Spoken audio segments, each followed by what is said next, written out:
নমস্কার বন্ধুরা, আজ একটা নতুন রেসিপি নিয়ে আপনাদের সামনে চলে এসেছি। তো এখানে আমি 300 গ্রামের মতন রাইখল মাছ পরিষ্কার করে নিয়েছি।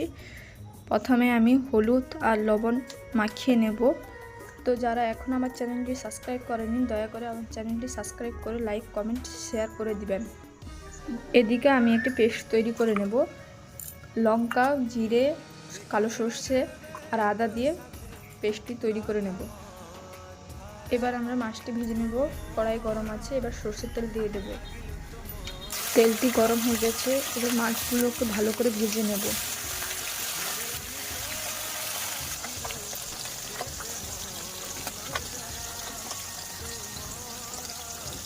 দেখুন বন্ধুরা, মাছগুলো কত সুন্দর করে ভাজা হয়েছে।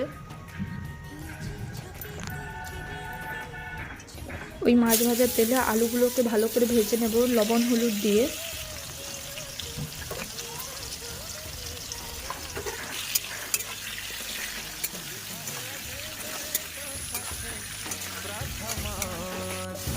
ভালো করে ভাজা হয়ে গেছে, আবার ওই তেলে বেগুনগুলোকে ভালো করে ভেজে নেব।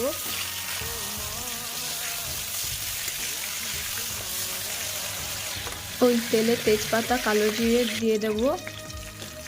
এরপর যে পেস্ট মশলাটি তৈরি করে রেখেছিলাম, ওই পেস্ট মশলাটি দিয়ে দেব। দিয়ে ভালো করে নাড়িয়ে নেব।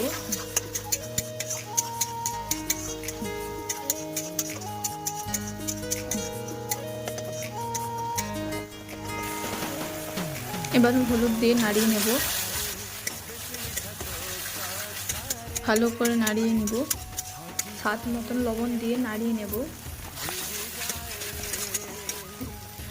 জিরা গুঁড়ো দেব, এরপর কাশ্মীরি লঙ্কা গুঁড়ো দেব কালারের জন্য।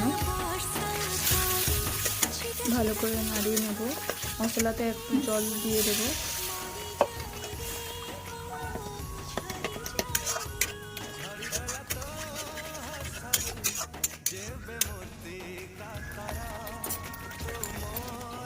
মশলা কষানো হয়ে গেছে,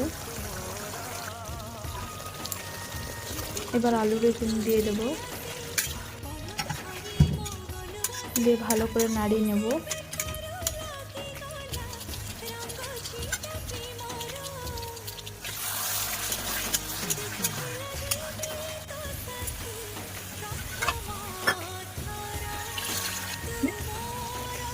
এবার জল দিয়ে দেব।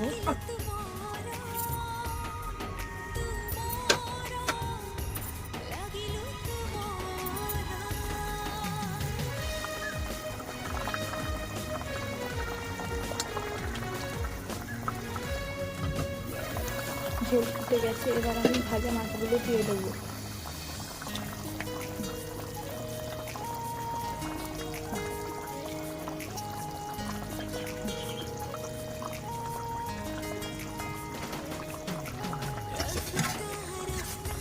দিয়ে ভালো করে নাড়িয়ে নেব। দিয়ে 5 মিনিটের জন্য ঢাকনা দিয়ে দেবো। 5 মিনিটের পর ঢাকনা উঠে নেব। তো দেখতে পাচ্ছেন বন্ধুরা, রাইখল মাছের আলু বেগুন দিয়ে রেসিপি তৈরি। তো বন্ধুরা, এই রেসিপিটি আপনারা একবার বাড়িতে তৈরি করে দেখবেন, আশা করি ভালোই লাগবে। গরম গরম ভাতের সঙ্গে পরিবেশন করলে খুবই ভালো লাগবে খেতে।